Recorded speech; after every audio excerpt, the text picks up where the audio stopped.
Connie, no se les escucha, tienen su micro apagado.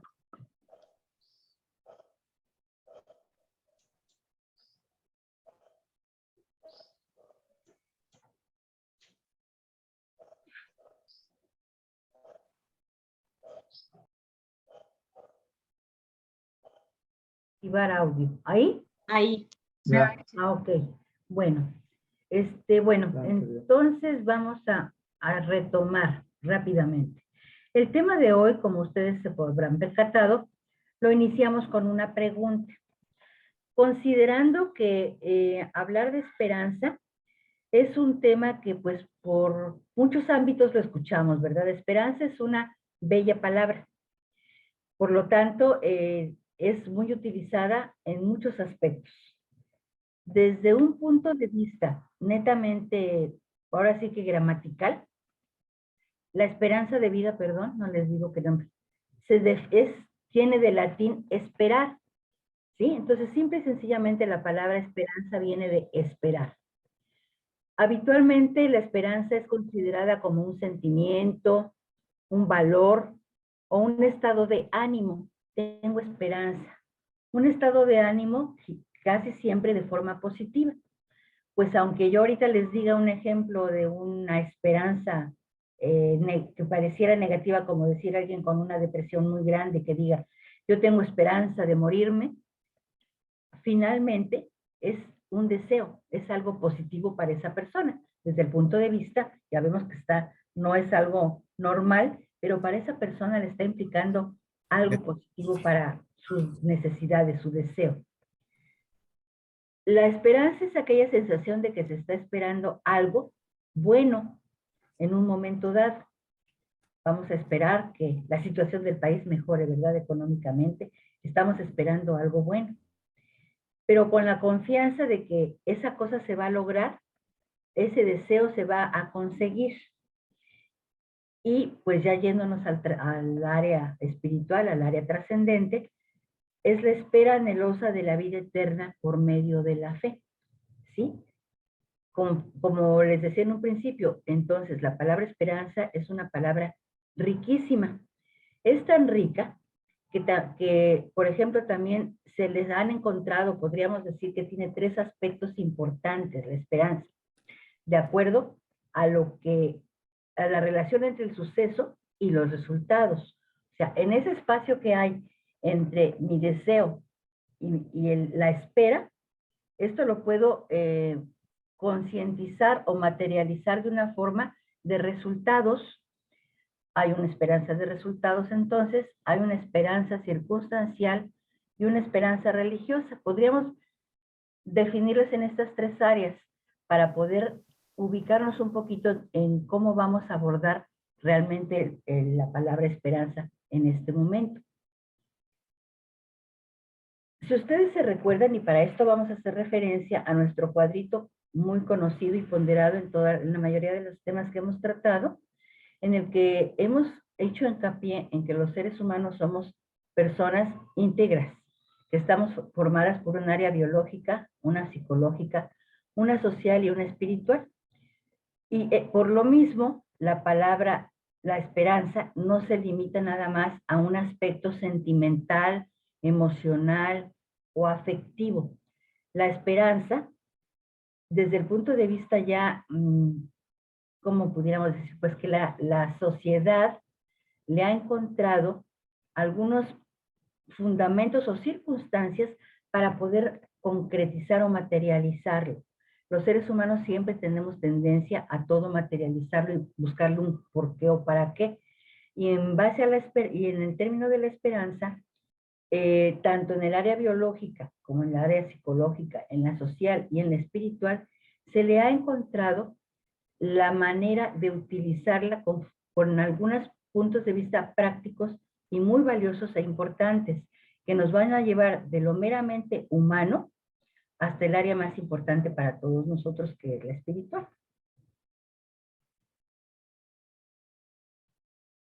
Y así, Déjenme ver dónde ando. Es que le hice una crucecita de aumentar. Entonces ahí voy. Han de disculpar. Y así, por ejemplo, en el área de la salud, hablamos de esperanza de vida, ¿sí? Y tiene una materialización muy importante y muy significativa, que es lo que nos va a llevar a todo el análisis de lo que es la esperanza de vida en este momento. Vamos a empezar con que la esperanza de vida, desde el punto de vista biológico y social, es el número de años que en promedio se espera viva una persona después de nacer. Para esto, como les decía que el ser humano tiende a materializar los conceptos, hay muchos cálculos estadísticos que ahorita no vamos a ver porque son un poquito complicados, que permiten medir esas probabilidades, basándonos en un principio que es la muerte o causas de muerte de vida o de vida de una población.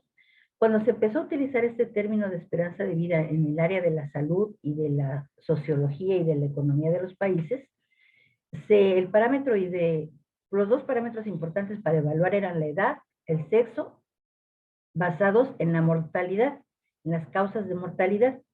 Y así se hacía una estimación del número promedio de años que una persona podría esperar vivir si la mortalidad para un año permaneciera fija durante el resto de su vida. Es decir, la persona que nació en 1980, su esperanza de vida va a ser de 75 años, siempre y cuando las condiciones sociales, económicas y de salud permanezcan estables. Por lo tanto, la esperanza de vida, desde el punto de vista que estamos analizando en este momento, es variable.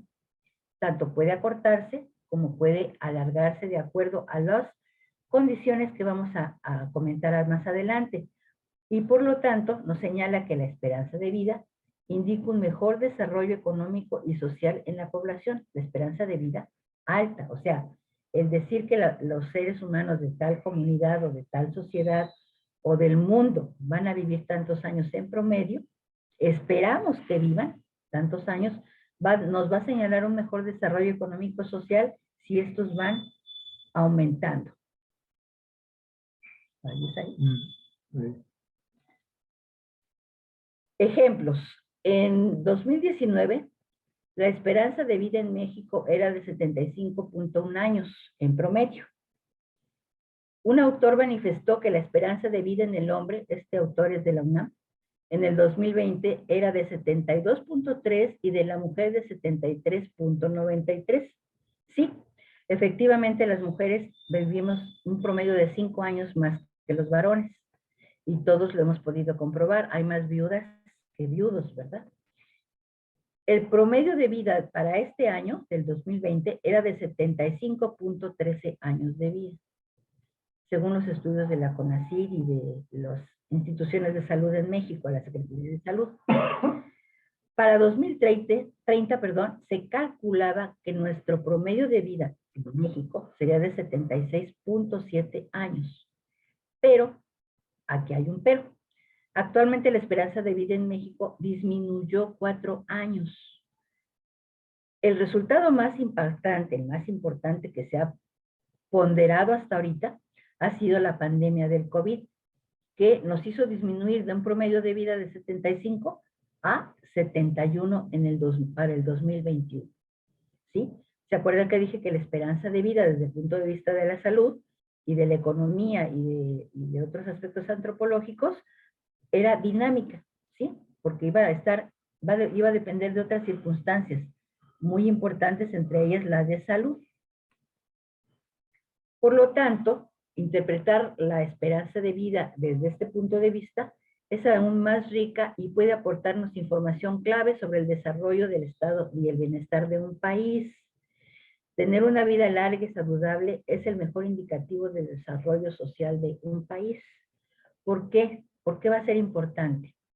Porque nos va a permitir valorar qué tanto estamos actuando como país, tanto en la economía, invirtiendo en salud, o en cuidados en la salud, o se están dejando estos aspectos descuidados y la gente está muriendo.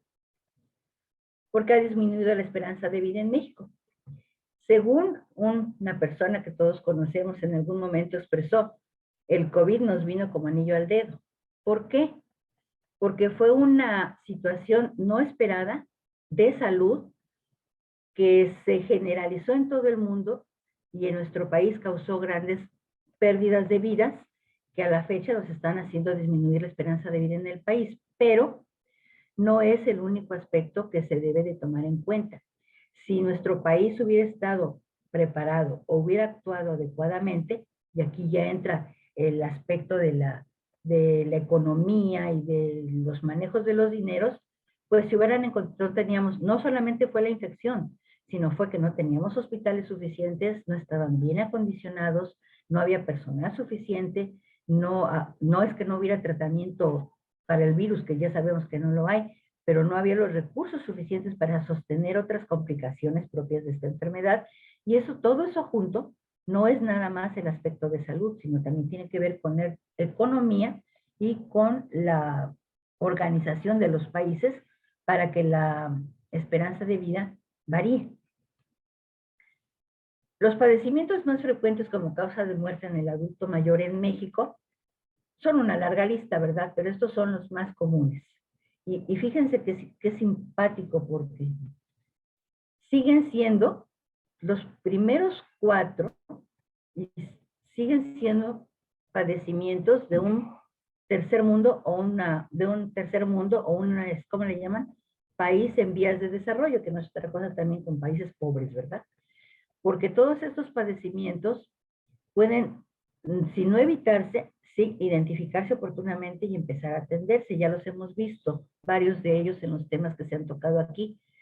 Y esto es lo que nos habla de que nuestro país tiene problemas de tipo, no solamente de salud per se, sino porque no se atienden adecuadamente. Y así, por ejemplo, la hipertensión, la diabetes, no se diagnostican oportunamente o no hay tratamiento suficiente. Las instituciones no se dan abasto para atenderlos.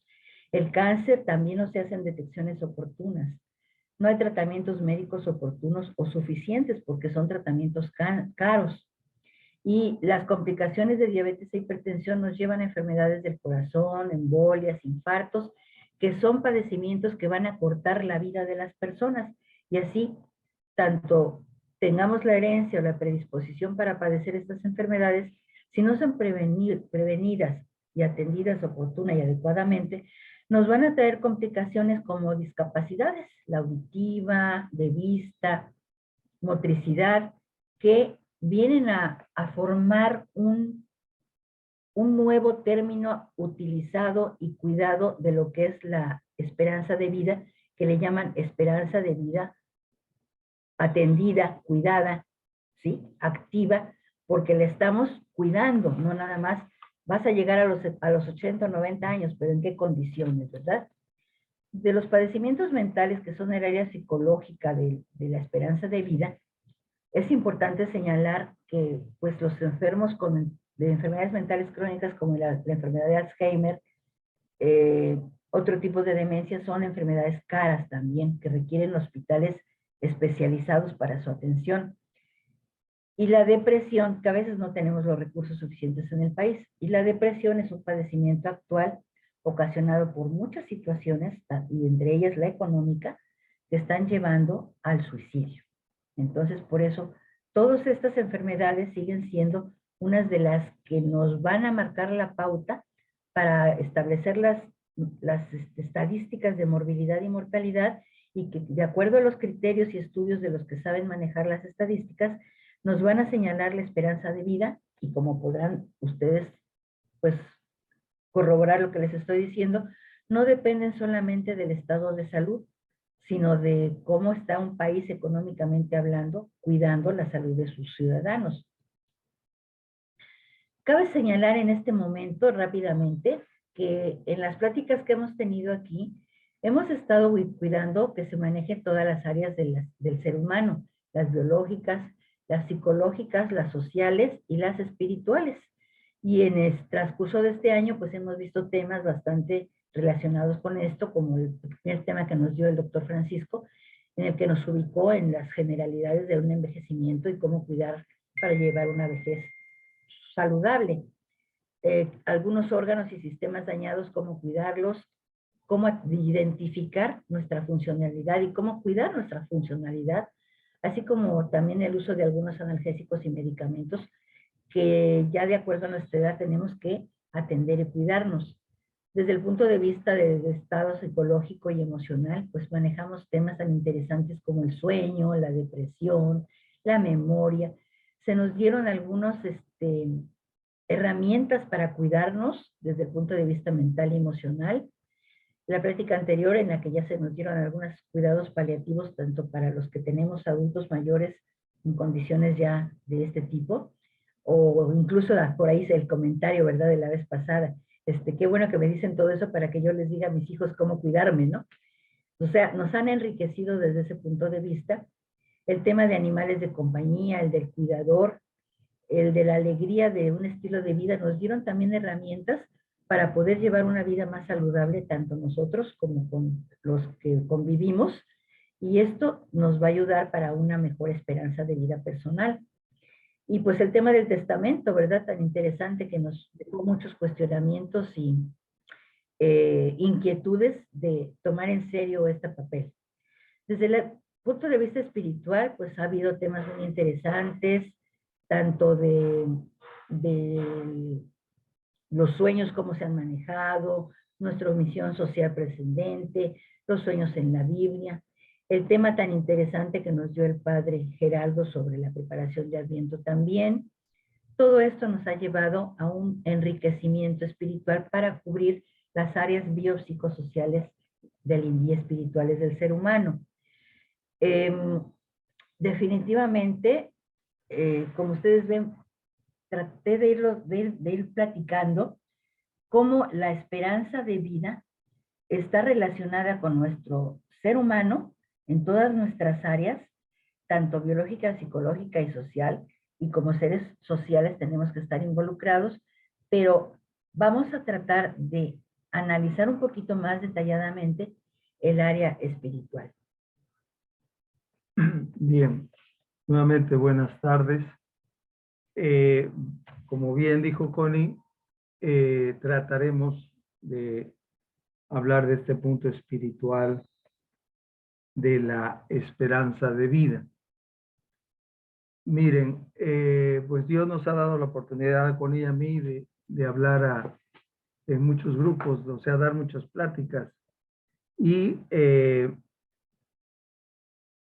yo pues también he tenido la oportunidad de preguntarles a adultos, jóvenes, que como ustedes saben, los jóvenes actualmente, y ya desde que les diré hace 15 años, dicen que no existe el cielo ni el infierno, sino que existe la nada. O sea, que te mueres y ya, desapareces, no hay nada. Pues lo cual les hace perder todo lo espiritual que pudiera ejercerse durante esta vida terrenal. Entonces, yo durante estos años hago un pequeño ejercicio en el cual les digo, bueno, ya sé que ya me dijeron ahorita de 30 personas, 25 que no creen en el cielo y en el infierno. Vamos a hacer una suposición de que si existieran los 30 que están aquí o los 50, suponer que existe el cielo y el infierno, aunque no lo creyeran. Les pregunto a ustedes, les digo a esas personas, 50 personas, y les pregunto, si existiera el cielo y el infierno, levante la mano el que se quisiera ir al infierno. Y de esos 50, mi experiencia es que nadie levantaba la mano. O sea, no tenían fe, pero su razón y su inteligencia decían, no, si hay si hay infierno, yo no me quiero ir. Pero bueno, ahí la situación de irse o no irse es no nada más de querer, sino también es de qué hay que hacer, ¿sí? Para no irse al infierno y para así irse al cielo. Entonces, bueno, ya de ahí seguíamos la plática con ellos y platicábamos más extenso. Bueno, en estos momentos, aquí entre nosotros, pues ya todos sabemos que los discípulos le preguntan a Jesucristo, ¿qué tenemos que hacer? Y Jesucristo les contesta, yo soy el camino, la verdad y la vida. ¿Sí? El que me sigue a mí llega al Padre. Entonces, aparece ahí la palabra vida, que es una de las palabras que hoy estamos tocando. ¿Qué sería la vida? Pues la vida eterna sería el reino de Dios.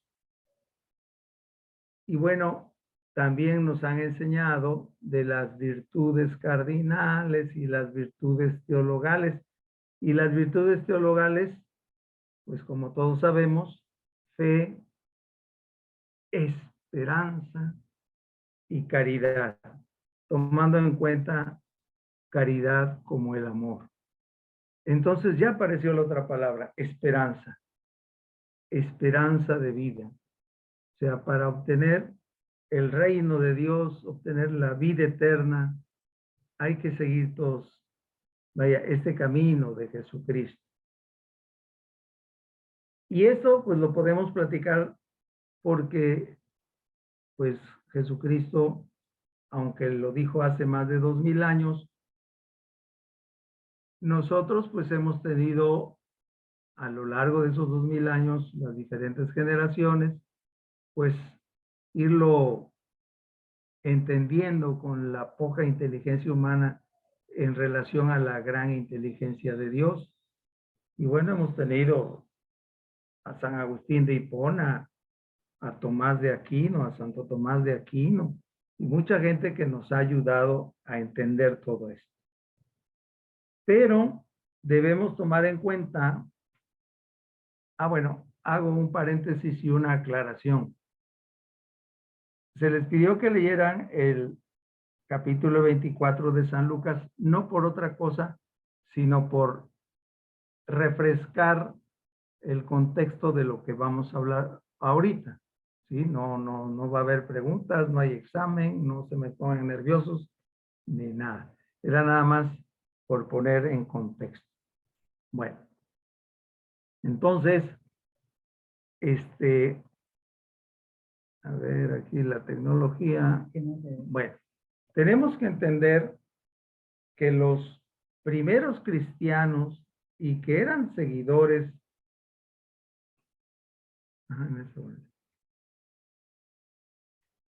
y que eran seguidores de Jesús, pues no sabían, como dice aquí, en lo que se estaban metiendo. Bueno, también quiero hacer otra aclaración. Esto que estoy diciendo no es de mi invención, no lo saqué yo por conclusión mediante un exégesis. Es de una diócesis que se llama Pequeña Piedra, diócesis de Little Rock, en Arkansas, en Estados Unidos. Es católica y es una reflexión del obispo de esa diócesis. Entonces, vaya, honor a quien honor merece, y de ahí lo tomé. Entonces, hace 2000 años los primeros cristianos pues no entendían el mensaje de Jesús, no sabían por dónde iba, como hemos escuchado muchas veces. Ellos esperaban un Salvador, pero así tipo de guerra, ¿no? Ellos estaban sojuzgados bueno, los cristianos no los querían los judíos y a los judíos no los querían los romanos y ellos esperaban un rey, un emperador así como romano que viniera a dominar, ¿no? Y Cristo les trae el mensaje, pero ellos no lo entienden, ¿sí? Entonces, cuando arrestan a Jesús, le hacen juicio y lo crucifican, imagínense cómo se sintieron esos primeros cristianos. Debieron sentirse muy, muy desolados, ¿sí? A nosotros, en el transcurso de nuestra vida, nos puede pasar esto varias veces, ¿sí?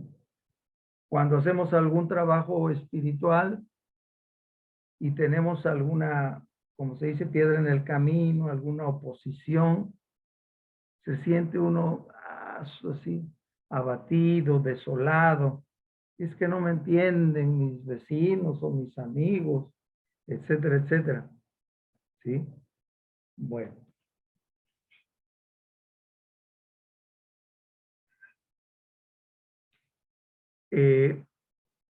Entonces, lo que se buscaba o buscaba Jesucristo es que sus seguidores llegaran a entender y tener la esperanza de un reino, pero no de fuerza ni de valentía, sino de misericordia y bondad.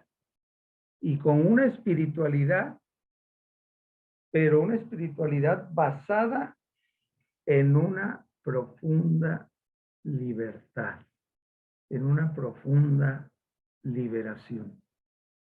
Y bueno, los primeros discípulos que medio querían ir entendiendo eso, pues les crucifican y matan a Jesucristo y para abajo el ánimo, ¿no? Pero entonces, pues ahí está Jesucristo, ¿no?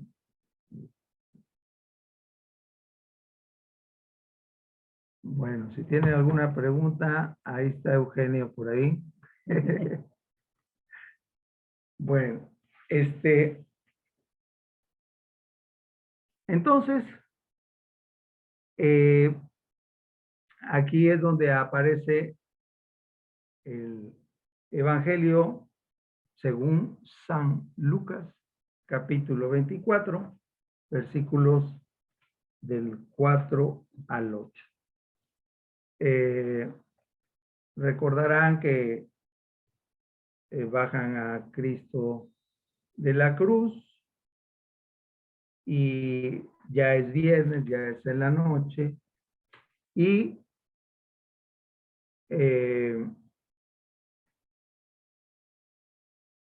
ya venía el Sabbat para los judíos, tenían que dejarlo y regresar hasta las 24 horas después. El día de los judíos empieza, por ejemplo, el viernes empieza el sábado empieza cuando oscurece el viernes a las 7 de la noche, 8 de la noche, y termina el sábado a las 7, 8 de la noche. O sea, ese es el día sábado. Y así el domingo se va dando, etcétera, etcétera. Bueno, entonces,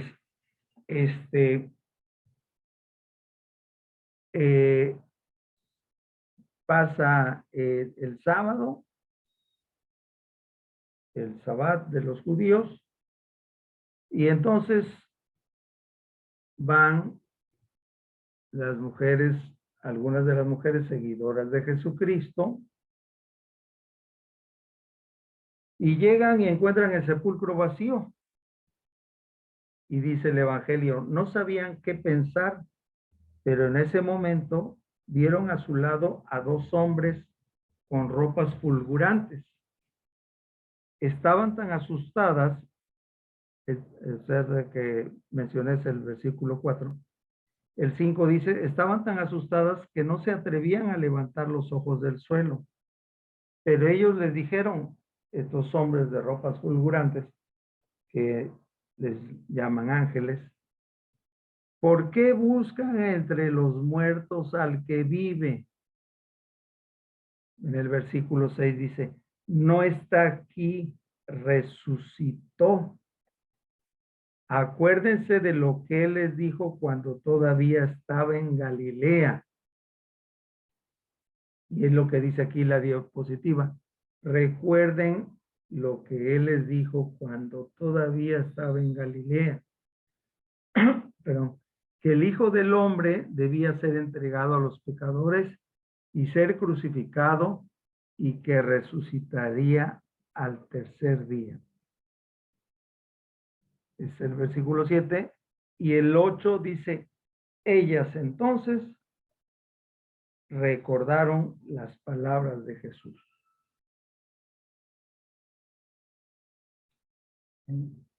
¿Sí? Entonces, remontándonos otra vez a hace más de 2000 años, al que escuchaba todo eso, le parecía absurdo que hubiera resucitado. Y amigos que nos escuchan, a las personas ahorita, en el día de hoy, que les decimos y que no tienen fe, que no se preparan, no les interesa, si tú le hablas de Jesucristo, les parece absurdo. ¿Sí? A los jóvenes les parece absurdo. ¿Sí? Lo mismo que hace más de 2000 años. Pero ya con la fe, la esperanza, la caridad, ya cambia la cosa. Entonces, les parecía absurdo a los primeros seguidores de Cristo que hubiera resucitado. Bien.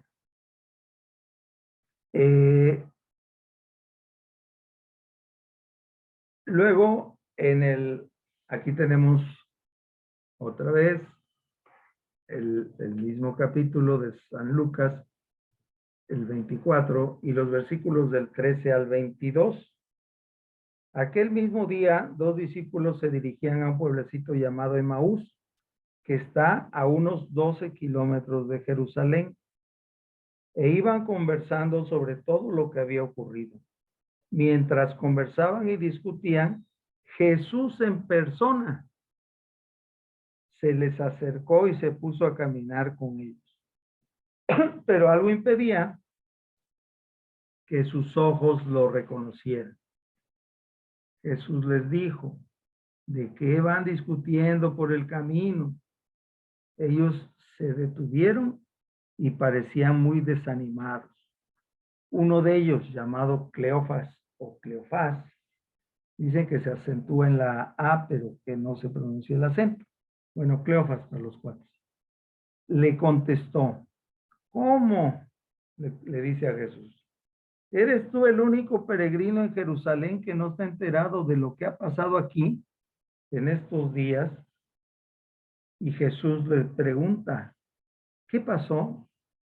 Y ellos le contestaron, todo el asunto de Jesús el Nazareno. Era un profeta poderoso en obras y palabras, reconocido por Dios y por todo el pueblo. Todo eso merece, todas esas palabras merecen un análisis palabra por palabra, una exégesis. Pero ese no es el tema. Pero nuestros sumos sacerdotes y nuestros jefes le siguen diciendo a Jesús, renegaron de él, lo hicieron condenar a muerte y clavar en la cruz. Nosotros pensábamos que él sería el que debía liberar a Israel, pero todo está hecho. Y ya van 2 días que sucedieron estas cosas.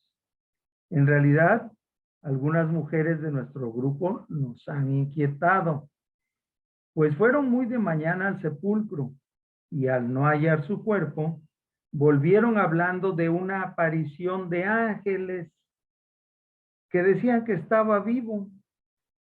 algunos de los nuestros fueron al sepulcro y hallaron todo tal como habían dicho las mujeres.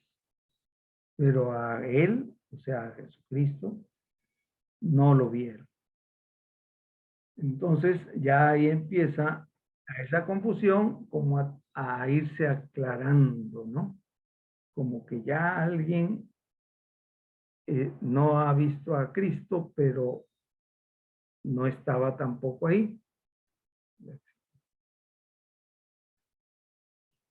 Por eso, al final, cuando todo parece perdido, regresa la esperanza del reino, la esperanza de vida eterna. ¿Con qué aparece la esperanza de vida eterna? Con la aparición del Señor resucitado. Y los seguidores, o sea, los que iban camino de Emaús, que salieron de Jerusalén con dolor, regresan con una buena nueva ahí con sus compañeros. Su convicción y gozo logrado por la aparición del Señor resucitado y además creyentes para ser embajadores de esperanza para un mundo desalentado. Sigue la misma petición para nosotros.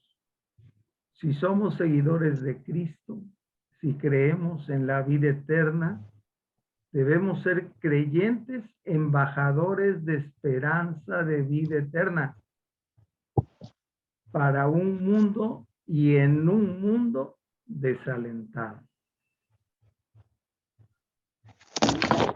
Las consideraciones aquí.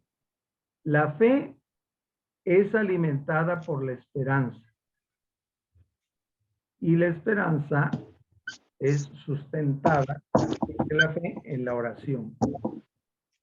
Entonces, cuando en nuestra fe, esperanza y caridad tengamos algún obstáculo o alguna oposición, alguna resistencia, recordemos, solo debemos complacer al Señor Jesús y nuestra cruz no solo debemos soportarla, sino abrazarla con amor, porque Dios es amor. En el conjunto de toda la historia de la humanidad y en el conjunto de toda vida humana de cada uno de nosotros, desde su comienzo y hasta el final, estamos impulsados, estamos empujados, estamos impelidos por un gran principio, que es la esperanza. Gracias.